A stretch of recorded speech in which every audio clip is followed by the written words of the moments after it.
This is your refrigerator. To turn on your refrigerator, you press and hold the power button until the lights come on. As you can see, we are on gas. So we want to switch it to automatic.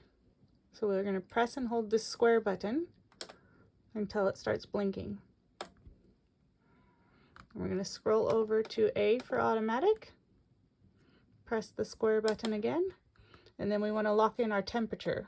Fully filled in is all the way cold. So we're going to turn it down to 3 and lock that in again with the square button. So the fridge has chosen the mains power outside.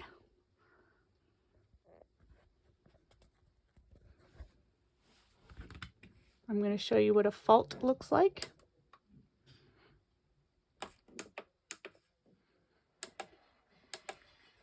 This is a fault.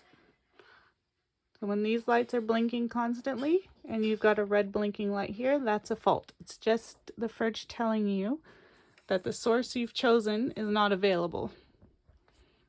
And this is the car battery source. So to fix the fault, you either hook up your car and turn it on or change to a source that is available.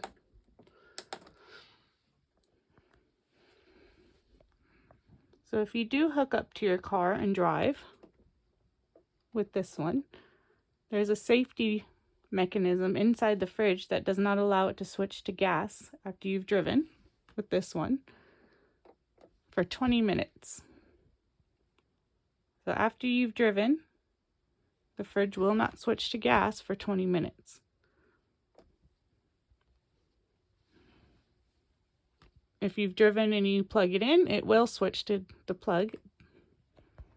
But if you've driven, it will not switch to gas. Just wait 20 minutes.